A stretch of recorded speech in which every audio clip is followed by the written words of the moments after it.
Today, President Rothman and Chancellor Mnuchin have an announcement to make. We will first hear from President Rothman and then hear from Chancellor Mnuchin and take questions. There are a lot of people on the call, so we may not have an opportunity for everybody to ask questions before we need to leave. We did step out of the Board of Regents meeting this morning in order to hold this availability. So with that, I will begin recording and allow President Rothman to begin. Very good, Mark. And thank you and good morning, everyone. We appreciate your being with us today. As you know, the Assembly Speaker has very publicly held up UW legislative priorities and pay plan increases for University of Wisconsin employees over concerns raised both within his caucus and by constituents. Today's agreement reflects what we believe to be in the best interests of the universities of Wisconsin and all Wisconsinites to find a path forward on the issue the Speaker has raised in a way that enables all of our universities to better serve students and the public under the current circumstances. We thank Governor Evers for his support through these challenges, as well as many legislators on both sides of the aisle who have expressed their support. I will recommend this agreement to the Board of Regents at a meeting that will occur tomorrow, and that recommend the resolution that has been posted publicly for approval. I remain hopeful that the board will approve the resolution, and I also remain hopeful that the full legislature will also approve the actions that are required of them pursuant to this agreement.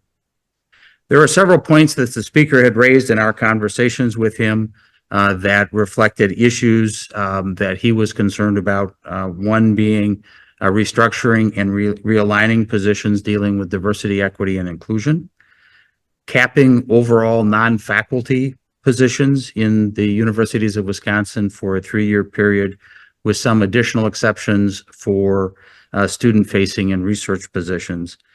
3, guaranteeing admission to top high school students, high school graduates in Wisconsin, 5%, the top 5% for UW-Madison and the top 10% for our other institutions. And 4, some other issues that are set forth more specifically in the resolution that will be going to the regents for consideration tomorrow. As part of the agreement, the legislature would act on the following: approval of the pay plan no later than December 31, 2023 for all UW employees. Approval of the $32 million workforce proposal to add additional capacity in 4 high-demand fields, including engineering, nursing and healthcare, business and finance, and computer and data science. 3, approve a new engineering building for Madison. 4, provide up to $45.4 million in funding to allow us to demolish some facilities that are no longer needed or are no longer habitable across the university system. 5, approve utility projects as set forth in our original budget request. 6, approve the Winther Heidi Hall renovation at Whitewater, which was a project specifically that the Speaker wanted to have added to the list for enumeration. 7, approve the renovation of 3 dorms at UW-Madison, which are in need of that renovation. And then finally, approve the Assembly Bill 140 that relates to the allocation of funds for under the reciprocity agreement, where Minnesota students are coming into Wisconsin. And it would really provide that the tuition dollars that are earned by our universities actually go back to those universities. The agreement we reached is a result of an arduous process. While it funds the priorities of the universities of Wisconsin, we also have made compromises to get to this agreement. We have agreed to restructure approximately 43 DE&I positions, while also not increasing the aggregate number of jobs in DEI for 3 years across all of our universities. What is important to note in this is no one is losing their job. Rather, those positions are being reimagined into an area where they are focused predominantly on student success. As we have made clear publicly throughout this process, Our commitment to DE&I remains. Diversity and inclusion are core values of our universities. But we are also open to changing how some of those positions can more directly benefit student retention and graduation. And as I mentioned, as part of the agreement, we would be realigning 1/3 of the current positions, which is approximately 43 positions, to be realigned over the course of 2 academic years from DEI service roles into roles focused more broadly on student success.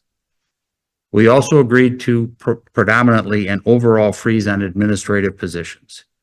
We are well underway as we speak today about actively addressing structural deficits at a number of our universities while still preserving faculty positions that are essential to the educational experience. So we are making those reductions already, but this would simply put a cap on our administrative positions moving forward. Guaranteeing admission to our Wisconsin top high school students at our universities is not something we object to either, so long as it is done correctly. As part of the agreement, we have freed up over $800 million in new projects, initiatives, and inflationary pay increases for our employees. This funding is essential if we are going to help build a vibrant future for all of Wisconsin. Our mission is to be here for all Wisconsinites. Our mission is developing the talent we need to prosper economically, as well as provide students with a high-quality education that they both deserve and their parents expect. Being a partner with the legislature helps us achieve that mission because we cannot do it alone.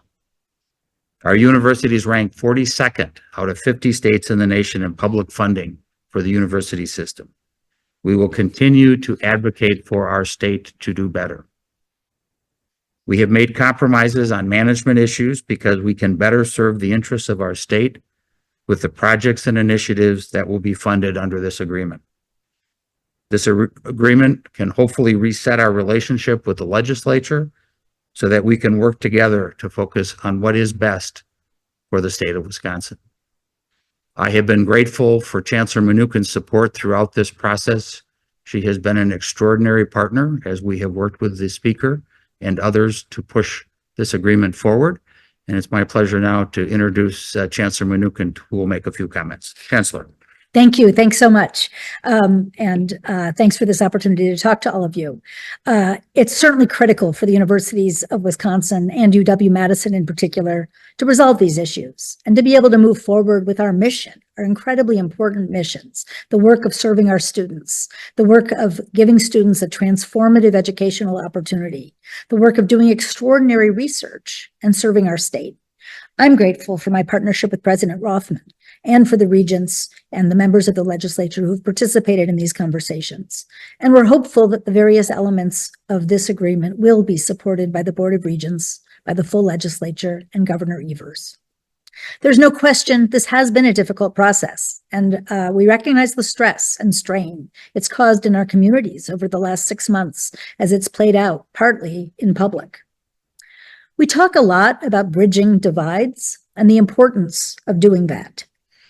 This is a compromise that I think does exactly that. And I want to be clear that it's also a compromise that allows us to hold on to our core values, which include a commitment to diversity, inclusivity, belonging, and excellence. These commitments are and must be as strong as ever for our students and for our employees. And I understand we still have work to do in these areas, especially for our underrepresented minority students and for other students who also say that they feel an inadequate sense of belonging on our campus. We're going to have to continue to work on that, and we will.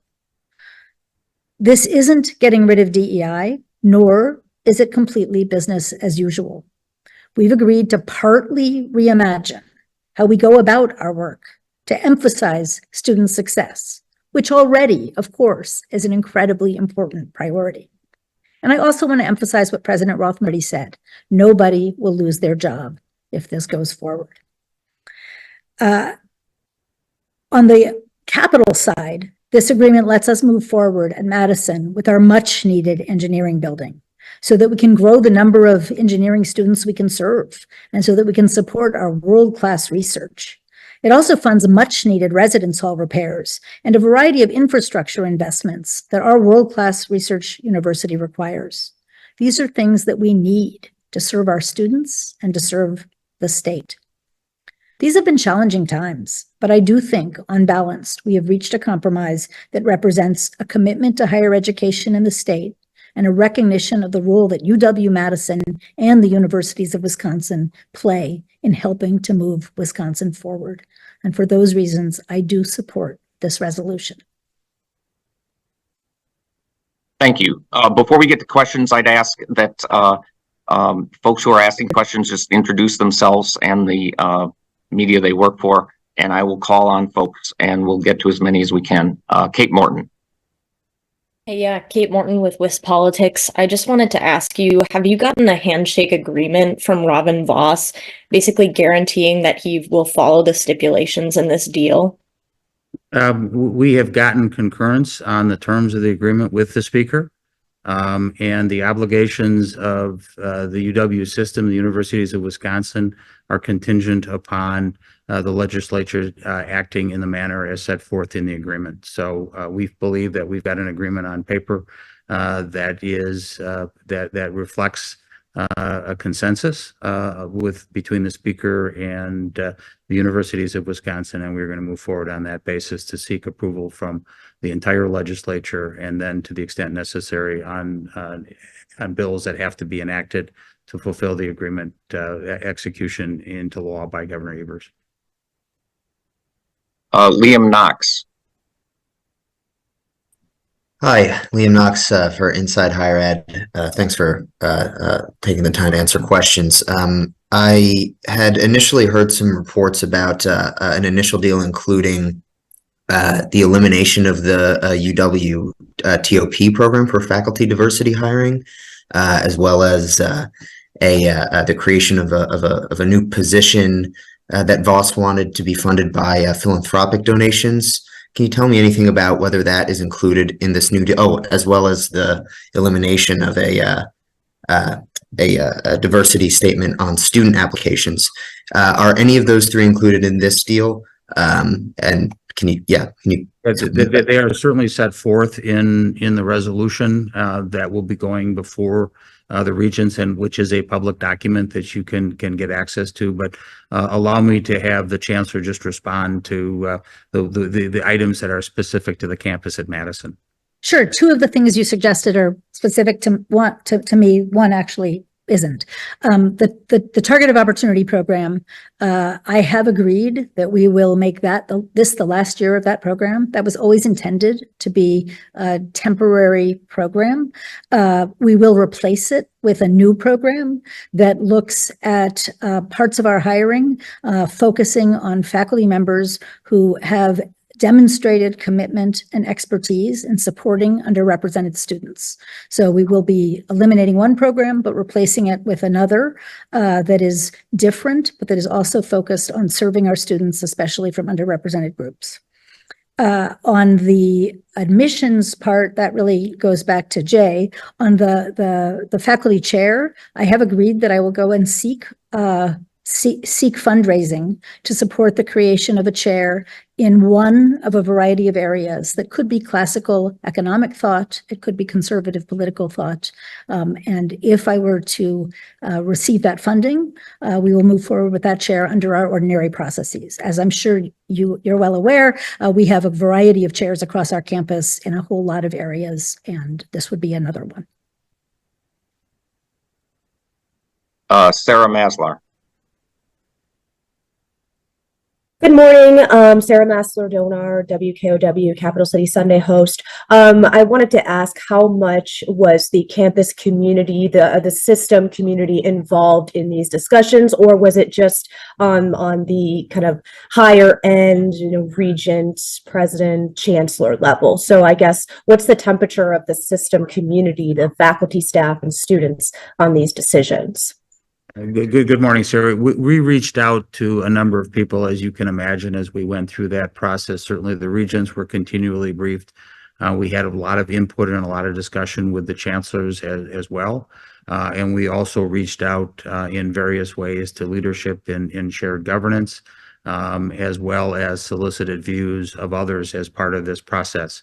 The negotiations and discussions themselves included both the chancellor and me, but we had a broad range of input and guidance as we went through this process.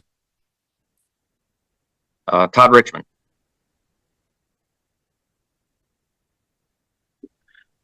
Yeah, Todd Richmond from the Associated Press. Two-part question. I assume Governor Evers would have to sign off on any legislative action, correct? And do you feel that Voss held you hostage? I mean, this is a really unusual way to do business here with striking deals, with passage of bills and passages of other initiatives in return for this and that. I mean, is this log rolling essentially?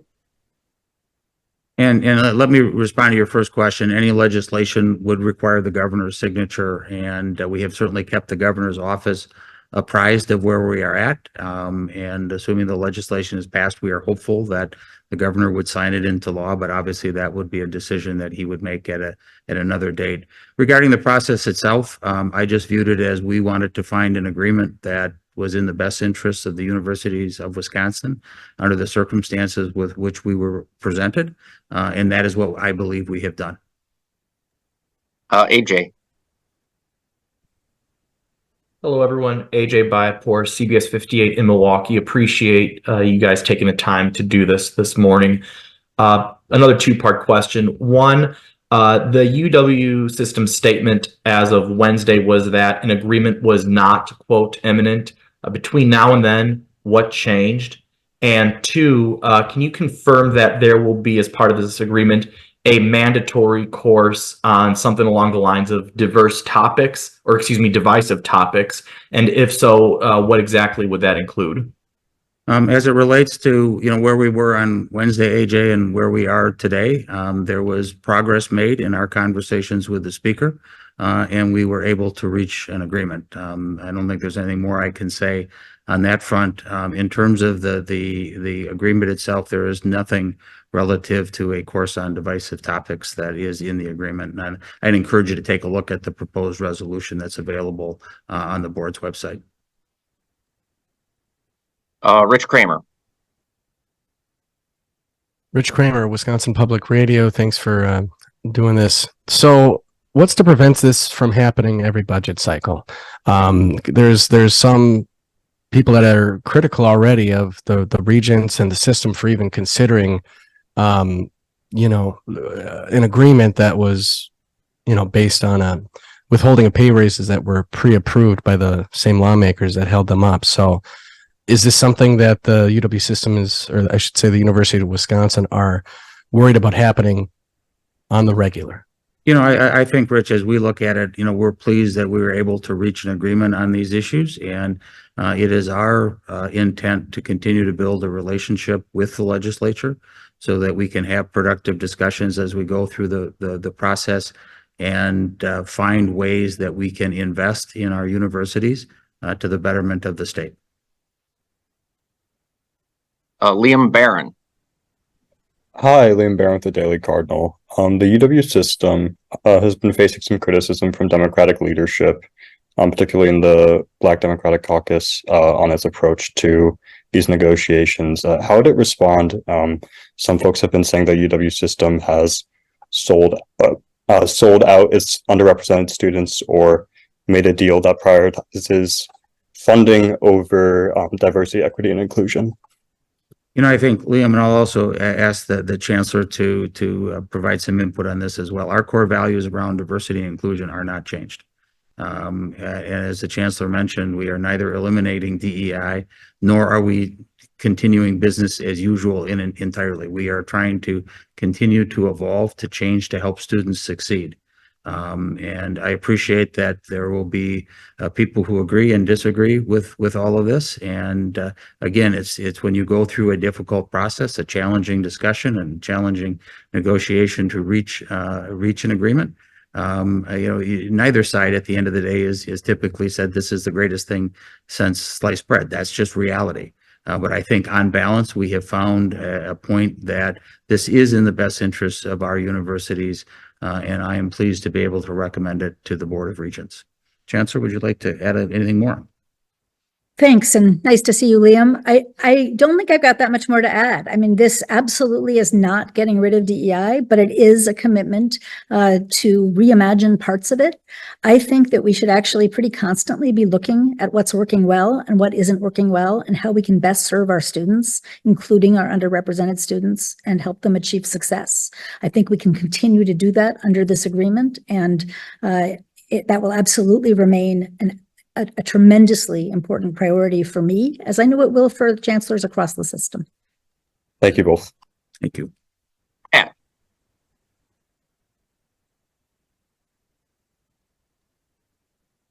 Kat, can you go ahead? Oh, yes. Hi, Kat Carroll from the Badger Herald. Thank you both for taking the time today. I know you're talking a little about supporting students through this transition, but how specifically will you support students from marginalized communities during this transition of reimagining DEI efforts on UW campuses? Yeah, and I think I go back to the basic premise that our core values around diversity and inclusion have not changed. We know we need to support students from underrepresented groups, students from different faiths, students of different political ideologies, students of different socioeconomic means, veterans and disabled students, and so forth. But our commitment to those students, our commitment to achieving student success is not going to change. That is absolutely critical. The only thing I would add to that, I'd add two quick points. One is that to the extent we're reimagining some elements of our DEI function, we're actually strengthening the focus on students and student success. The second thing I'd add is that in the overall position cap, one of the important exemptions is actually for positions that are student facing, so that we've really prioritized that in how this is framed. We have time, I think, for one more question, and there's one person who hasn't had an opportunity, who's got a raised hand. That's Kayla. Go ahead, Kayla.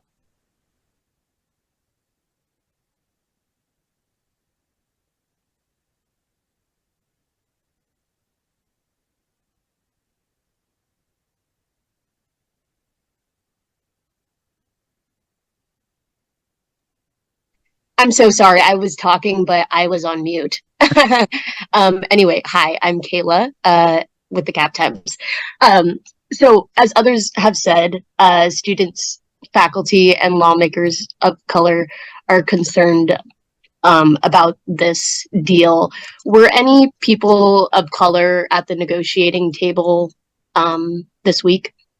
Now, we certainly had consulted with a wide variety of people, including our regents, our chancellors, some members of shared governance, and others. So we had input from a diverse group of people throughout this entire process. Got it. Thank you. Thanks, everybody. We appreciate your presence this morning, and thanks most of all to Chancellor Mnuchin and President Rothman. Thanks again. Thanks, everybody. Thanks, everybody. Get ready for an improved news experience. The all-new Channel 3000 news app is here. Tailored for your news the way you want it, with a customizable homepage. Stay informed effortlessly. Swipe through articles without returning to the home screen. And no more waiting. The new app loads faster than ever, ensuring you get news updates instantly. Download the all-new Channel 3000 news app today. Your gateway to news your way. Powered by News 3 Now.